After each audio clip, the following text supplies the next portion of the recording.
Hello and welcome. We would like to welcome you to this video entitled CRPD and Adult Protection, a dialogue about the Swiss experience. My name is Michelle Cottier. I'm a professor of private law at the University of Geneva and member of FL-EUR, Family Law in Europe academic network, one of the organizers of this conference. Here with me is Dr. Caroline Hess-Klein. She is a lawyer and director of the department Equality at the civil society organization Inclusion Handicap, which is the umbrella organization of all Swiss organizations of persons living with disabilities. The connection of our topic to Switzerland is twofold, in fact. On the one hand, the Committee on the Rights of Persons with Disabilities regularly meets in Geneva. On the other hand, Switzerland, as a state party to the CRPD Convention, has to implement the convention in its national legislation and in adult protection law in particular. It is on this second connection we will focus in this video. So I will start with some information about the Swiss context before we start our dialogue about the implementation of the convention in Switzerland. So Swiss adult protection law as an area of family law has been reformed quite recently with a long preparatory phase, however. The reform process started in 1993 and the new law came into force 20 years later in 2013. The aims of the total revision of 2013 were namely the encouragement of self-determination through the introduction of instruments of the lasting power of attorney and the advanced medical directive, the strengthening of the role of the family in the legal representation of vulnerable adults, the introduction of tailor-made measures of adult protection, and the introduction of professional and interdisciplinary child and adult protection authorities. So at the time, the reform was regarded as quite advanced and in tune with the discussions on the international level. And it has been also been studied by specialists from other countries as an example of putting into practice current ideas about adult protection, namely in this idea of tailor-made measures, which are adapted to the needs of the adults concerned. It is only after this reform process in the year 2014 that Switzerland has ratified the UN Convention on the Rights of Persons with Disabilities. So 1 year after the entry into force of the new law on adult protection, CRPD came along. So it was a little bit too late to influence the discussion on new adult protection law. But at the same time, specialists started right away to discuss its implementation. The fact is that Switzerland is a monist state and the CRPD doesn't need to be transposed into Swiss law to have effect in the Swiss legal order. So immediately in 2014, its effects had been legal. Switzerland has submitted its initial report in 2016 and the NGO shadow report has been published in 2017. And currently, Switzerland is quite close to the dialogue with the committee. So the Committee on the Rights of Persons with Disabilities addressed in 2019 a list of issues in relation to the initial report of Switzerland, and Switzerland replied in October 2020, and the dialogue will take place in March 2021. That's a bit later as scheduled initially due to the COVID crisis. So we're in the middle of this reporting cycle and awaiting the dialogue with the committee. And my first question to you, Caroline, would be, could you tell me a little bit more about your role as an expert in a civil society organization in this reporting process and also your experience in it. Thank you, Michelle. I would love to. Thank you also for the invitation to this dialogue with you today. So you said it already, Inclusion Handicap is the umbrella organization of about 20 organizations of persons with disabilities in Switzerland. And as other DPOs in other countries that had ratified CRPD, we understood our role in submitting to the committee a critic of the implementation of the CRPD in Switzerland, a critic that tends to be, of course, more critical than the official state report, like also in other countries. So the role of my organization of Inclusion Handicap was mainly to first to listen to all our members, being representative of different kinds of persons with disabilities. So we have members representing persons with psychosocial disabilities, with cognitive disabilities, with hearing, seeing disabilities.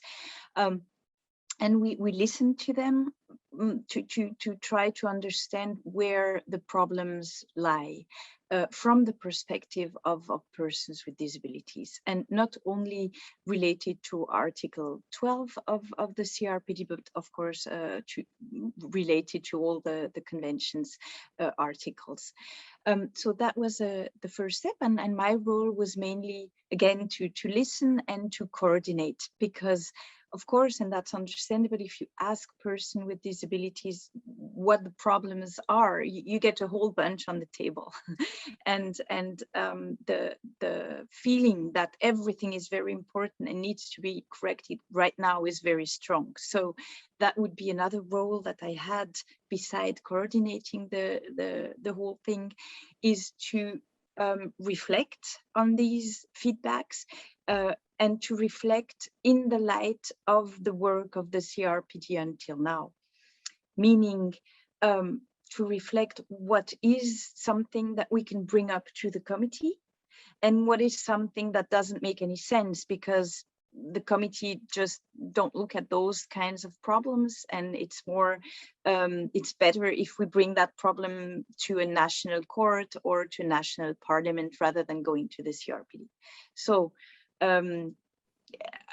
synthesizing what I tried to say is, on the one hand, listening to all the organization, coordinating, and then kind of deciding, okay, this is going to be in the shadow report, and this is something that we keep for other institutions. Mm-hmm. So this is what we did. And what Inclusion Handicap did is, of course, writing a shadow report together with persons with disabilities and their organizations.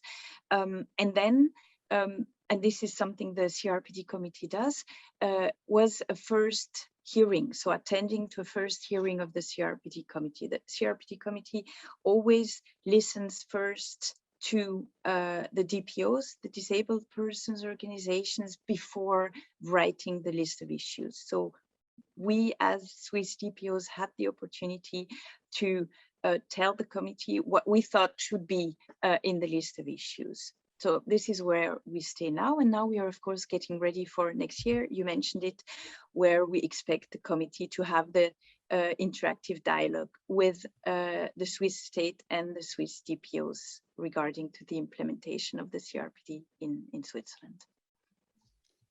Thank you very much. So you're underlying the important role of the persons living with disabilities in Switzerland in reporting the problems they face in their lives and their contact also with the Swiss legal system. How does this translate also on the implementation level? How do you see the participation of the persons concerned also in the implementation process in Switzerland? Mm-hmm. I think this is a very important question. It's at the core of the CRPD. If you look at Article 4, paragraph 3, that says that the state party have to consult with persons with disabilities and their organization every time they do something that impacts persons with disabilities. And this obligation is a big shift away from most states did for years before being a more paternalistic approach towards persons with disabilities, meaning we are going to reflect what is better for persons with disabilities and create solutions for persons with disabilities, where they can live, where they can work, where they can go to school. We are going to decide for them. And this is going to be a very important point in our discussion relating to Article 12 also. So a big shift from this paternalistic perspective to a working with perspective. It's about these persons, so they should be able to tell what they want and how they think it should be done. Nothing should be done without them, about them. That was what persons with disabilities were saying during the whole process conducting to the enactment of the CRPD. So if you ask me what is the role now of persons with disabilities in Switzerland, I would say it's crucial. They are the one who know where the problems lie, and they are the one who have to say how it should be, in their opinion. We persons without disabilities can't keep on doing things for them without bringing them on board and looking life through their lenses. So they are at the core of the whole thing. They also are experts in lots of matters relating to disability. I'm going to add something because I think it's a very present discussion in the disability community. Sometimes nothing about us without us is understood as only us about us, meaning only persons with disabilities have the expertise to say something about the rights of persons with disabilities. And I think we should understand expertise as in a more complementary way. Like, as a person without disability today, it can change anytime, but today, I can say I can't know what it is to live with a cognitive disability. I don't have this experience. What I can do is translate. I can translate the experience that is being brought to me in legal terms, with the goal of changing the situation. That I can do, and I need the person with disability to explain to me what the person is. So again, I think the role of persons with disabilities is, you can't do without them. You have to have them in the center in order to implement the CRPD. And if I allowed a little critical comment here, I'm not sure that this is something that our governments, be it at the federal level or at the cantonal level, are very used to. This taking into account the civil society being here, person with disabilities from day one, just to listen to what they are saying and then to building on what they are telling us. This is not something we are very used to in Switzerland, I would say. Thank you very much. You're very welcome. I would like to ask you a question, Michelle. You are an expert in adult protection law, among others. And in relation to Article 12 CRPD, equal recognition before the law, the CRPD, and I need to read that, asks Switzerland in its list of issues the following question. Please provide information on all measures and steps taken to replace substitute decision-making regimes with nationally consistent supported decision-making mechanisms, including for persons with intellectual or psychosocial disabilities. And now I would be interested in knowing how the implementation of the CRPD is discussed in the scientific academic field of the adult protection. How do you see that? Mm-hmm. Yes, there is in fact quite a lively debate in the legal literature in the field of adult protection and how to implement the CRPD in Swiss adult protection law. And I think some of it resonates with what you've said earlier about the person's concerns perspective, but not all of it. So I would distinguish three main positions. The first position, which corresponds to the official position of the Swiss government, as far as we can deduce it from official positions taken, is to admit that the reform of Swiss adult protection of 2013, which I mentioned earlier, has already implemented the CRPD.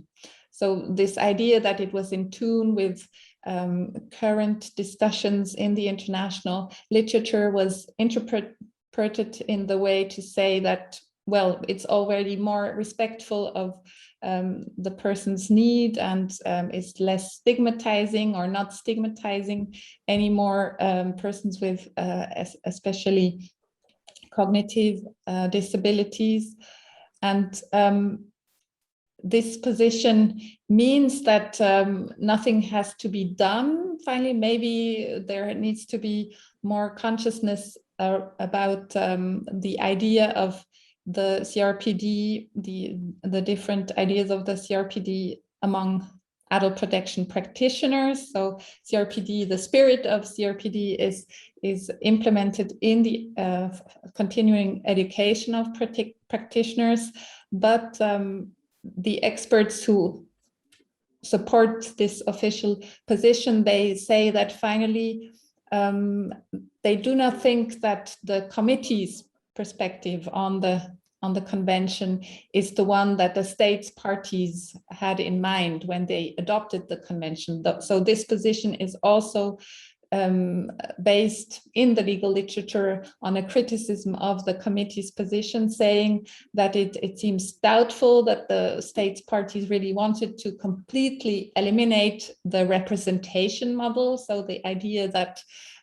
curators or guardians represent persons with cognitive or mental disabilities, and that the state parties didn't want to fundamentally change their adult protection law. And this position contends that the vision that the UN committee has of substitute decision-making systems is far removed from the practice in the Western countries. So the idea is that even in this representation model, the substitute decision-making model, a respectful contact and interaction is possible. On the opposite side, we find a second position which admits that Swiss adult protection legislation needs to be completely reformed, so that the 2013 reform is not compatible with the convention, with Article 12 of the convention, namely, and that the goal for this reform should be to completely replace this representation model, the substitute decision-making, by supported decision-making. And the idea behind this is also to criticize the idea of all or nothing for legal capacity, active legal capacity. So in Switzerland, the term of the capacity of judgment, Urteilsfähigkeit, Capacité de discernement, is the decisive legal instrument to decide if a person can decide for her or himself, or if a person representing them, a curator, has to take all decisions in their place.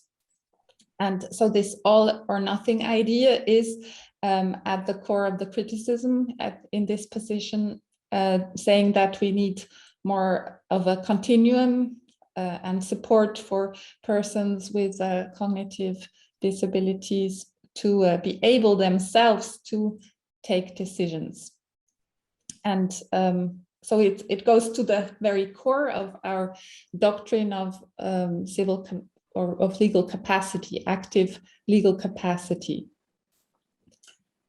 The intermediary position is a criticism of the one main measure, adult protection measure, which is called a comprehensive curatorship, umfassende Beistandschaft, curatelle de portée générale. And this measure excludes the vulnerable adult's own legal capacity and gives far-reaching powers of representation to the curator. And they consider that this measure, at least, or mainly this measure, as well as its consequences, namely the exclusion from political rights, are contrary to the CRPD.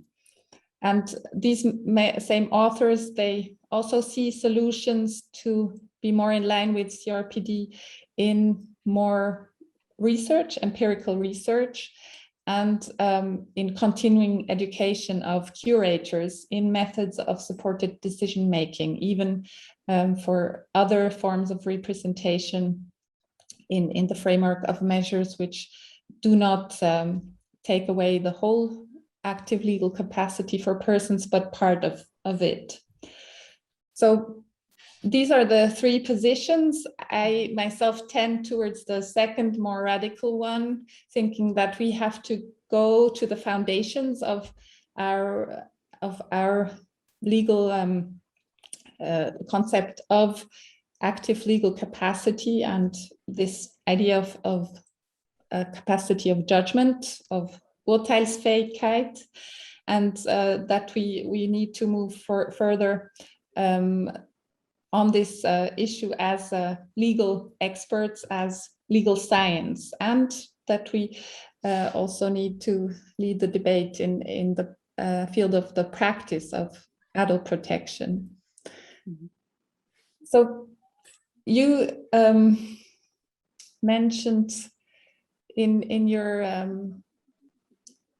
your first explanations mainly the perspective of persons concerned, and I admit that their perspective was a bit absent from what I've just said. And my question to you would be in this context, what does it mean concretely for persons living with disabilities to find themselves under this comprehensive curatorship, which is where there is more consensus that this is actually a measure contrary to the CRPD? What does this measure mean very concretely for persons concerned? I'm very glad you're asking the question, and maybe before I try to answer it, you said these persons were absent from what you discussed or what we've been discussing for the past minutes. This is very important, I think, when we are talking about this adult protection field and persons who are being put under curatorship. We have persons who, inside the group of persons with disabilities, are even more vulnerable. We're not talking about men in a wheelchair who can articulate themselves, who can defend their rights, and who are very good at living in society until they find stairs. And I'm not saying stairs are not a big problem, but you know what I mean. We are having a group that is more vulnerable because in general, it will be harder for them to articulate themselves and to defend themselves. So it's even more important that we don't forget it and that we support them to be able to participate in our society. Now, to your question, what does it mean to be put under such general curatorship?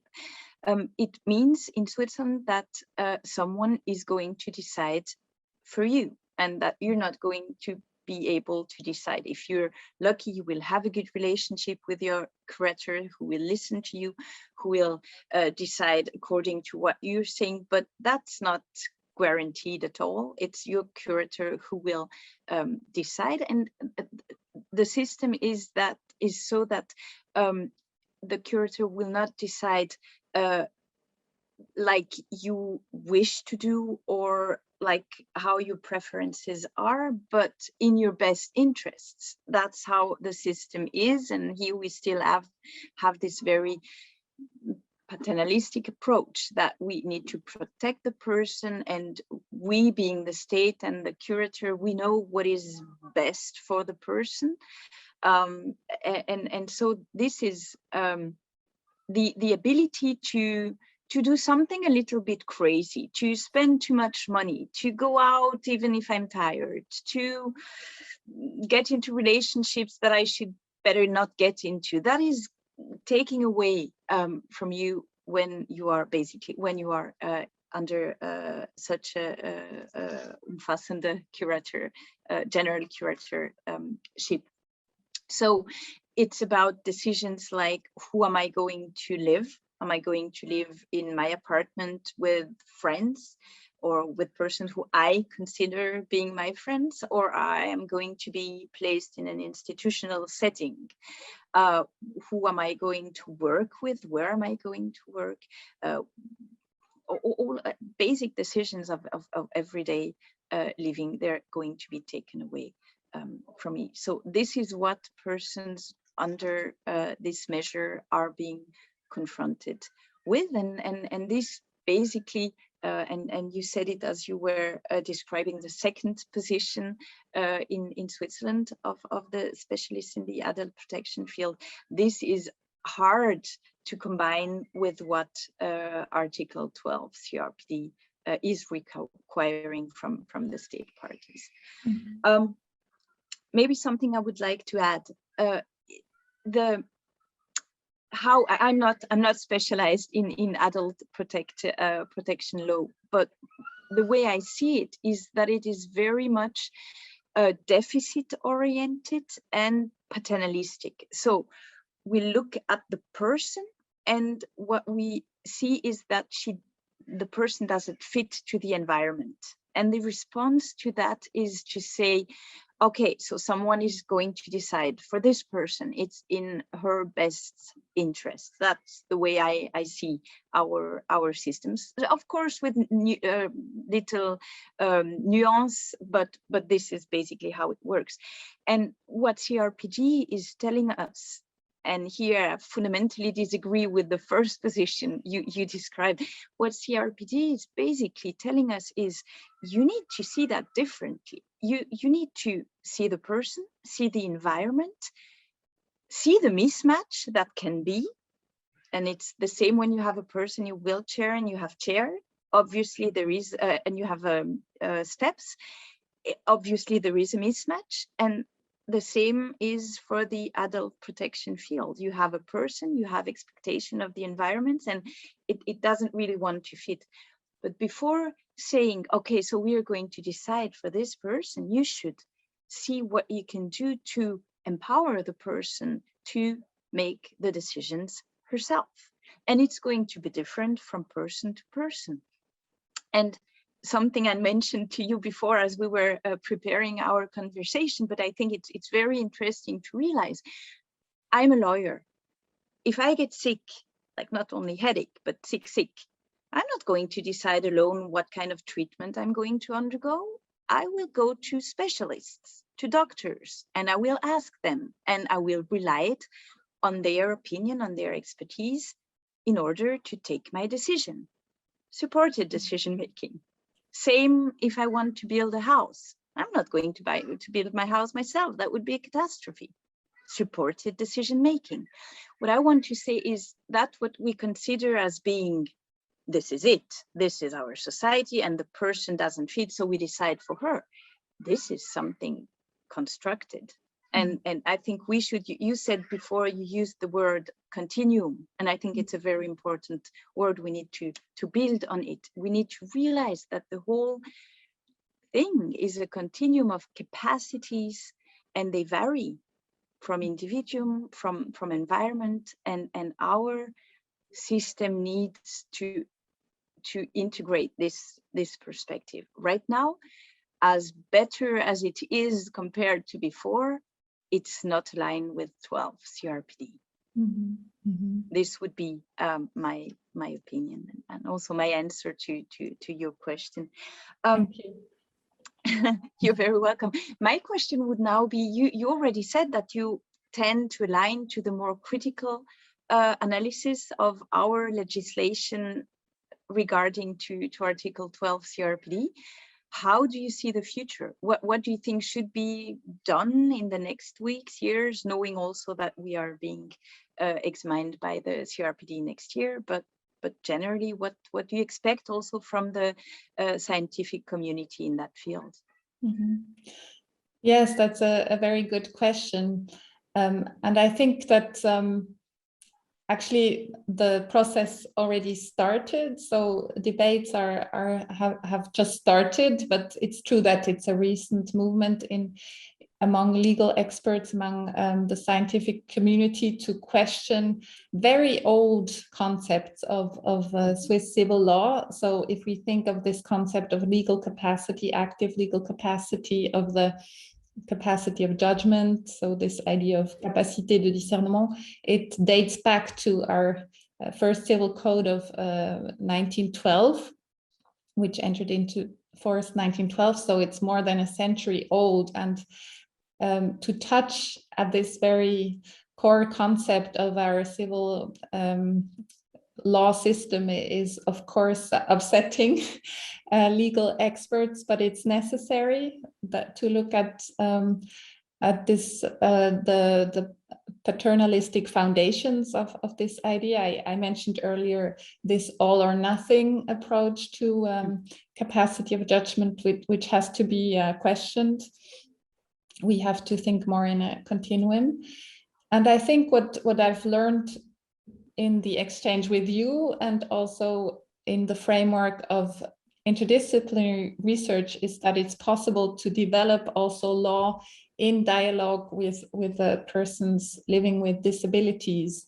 And I think one good example of where this is starting is the whole process of researching the history of the compulsory measures that were taken against vulnerable members of society up to the 1980s in the framework of placements of persons without their consent.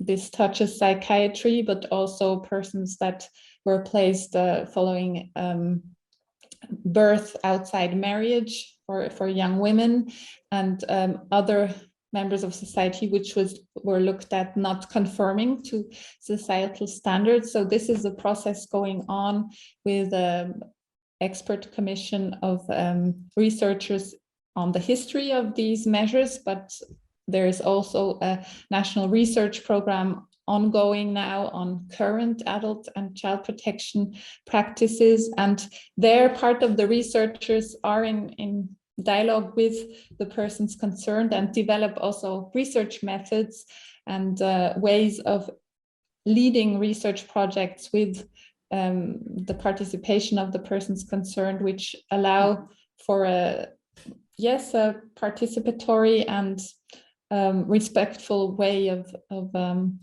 having their views enter the research results and not doing research on them again without them. So this is a context, this national research program, in which I participate with a project on child protection with colleagues, where this debate and this practice of making or letting people concerned participate is already happening. And I think we could learn from this experience also for future research on adult protection measures. And we will have the results soon from this program. So I think these are the fields where I see research can contribute. So on the one hand, civil law, private law, family law, legal research, rethinking our fundamental concepts of legal capacity and of adult protection measures. And on the other hand, interdisciplinary research, empirical research, where the persons concerned can directly participate and contribute their experience. So that's what I would see as a future. And I think that the Swiss government itself will not be able to implement the recommendations by the committee without this support from research. So I see a very important role for researchers in this area. And FL-EUR is going to contribute to it too, the international debate. Yeah, absolutely. And I think the conference is a great kickoff for this whole discussion. I mean, it has been discussed before, but still it's a very good start. And I'm very happy to hear also from you that you see the necessity of rethinking some fundamental concepts of civil law in Switzerland, of private law in Switzerland, capacity of judgment. When I think about the Article 12 CRPD, what I see in front of me is a journey, and it's a kind of pretty uncertain journey, because if we are very honest, we know that it has to be a journey. I think even the persons who say, yeah, we are compatible with 12 CRPD somehow know that it's maybe not exactly like that. So we know there is something to be changed, but how exactly and what is going to be the result? If we are perfectly honest, we don't know yet. But that's what makes the journey also very interesting, and the international context is going to help us. I'm very confident about that. I mean, I noticed that there are more and more literatures being produced in context related to Article 12, trying to scientifically discuss the question of supported decision making, how to realize supported decision making, how it's different from what we knew before of substitute decision making. So I think there is lots of thinking. It's a very dynamic field, and if the scientific community in Switzerland and the DPOs in Switzerland go both in the same way, then I'm also confident that eventually also our government will have enough confidence to go on this journey, again without really knowing what the result will be, but maybe that's life also. Thank you very much. I think that's a good way and optimistic way to end our dialogue. So thank you. And we will continue it. Yes, yes, we continue the dialogue. This is also just a start of our conversation on this process. Thank you very much. Thank you, Caroline. Bye-bye.